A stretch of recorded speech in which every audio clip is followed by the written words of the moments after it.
She went into a coma when they put her on the machine. When doctors won't listen to you, this is what happened to sick children. My daughter was in a coma for 6 days.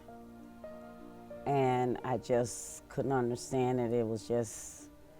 It's just like I'm living in one world and she's living in another world, and I couldn't talk to my daughter. I just go in there and she's on that machine. And you know, she had a beautiful young man that would come up and see her every day. His mom would come up and see her every day.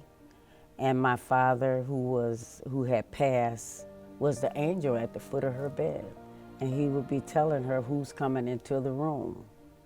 And can you imagine seeing your only child near death, cannot talk to you, can't hear you, don't know that you're there? I didn't know what I was going through. I just felt like it was the end of the world. That was just something that I really couldn't hardly explain going through. Because just as she was going through it, I just felt like I was on a cloud. The missionaries would come up to the hospital and be in a circle and just praying.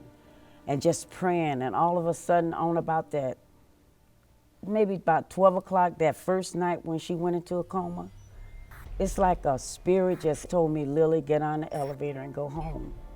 Your daughter will awake on the 7th day. I never went through anything like that before in my life. I pressed the elevator, I came from out of that circle, and I went home. And I didn't worry about it no more, honestly, for 6 days. Nikki was in that coma, and I was going crazy. And then I was working with the doctor every day in the clinic, and he would come in to see patients. And I would walk around the corner because I couldn't stand to look in his face. And he was seeing patients taking care of their lungs.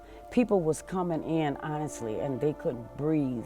And I said, just think if this was my child coming in here looking like some of these patients look like they're walking zombies, they can't breathe.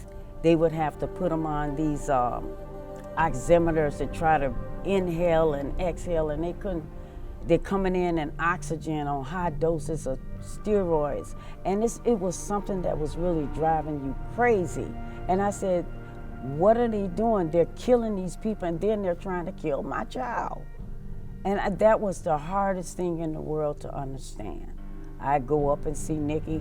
I come back downstairs in the clinic just to get a little break, go back upstairs to see her, come back downstairs, go back upstairs to see her, come back downstairs. On that 7th day, I took the elevator up to the intensive care unit. And on my way out of the elevator, I saw a cardiologist I work with. And he said that last name, he said, it's familiar. He said, isn't that your last name? And I said, yes. And when he said that, he said, have you been in there today yet? I said, no.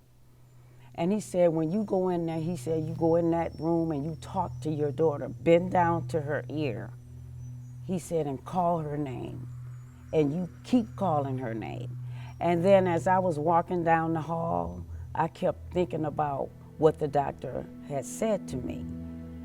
And I remembered what that Holy Spirit said to me on that 7th day, that she would be awake. That was the 7th day. And I went to a fast walk, and then I went to a running pace, and I busted in intensive care unit. And I went over to my daughter's bed, and I started calling her name. And I just started calling her name in her ear. And I said, if you can hear me, wiggle your feet. I said, if you can hear me, move your feet, move your hand. I said, can you hear me, move your feet? And I started calling her name and calling her name. Then all of a sudden, I saw her feet started moving. And then her hands started moving. And just thinking of that 7th day when this miracle came back to life, it was just like the life was taken out of her, and God gave her back to me. That was my miracle. And then she did her finger for me to bend down to her, and she said, Mommy, stop yelling in my ear. And I started jumping up and down and screaming in the intensive care unit, and that was a miracle of its own. And I thank God that my daughter is here today.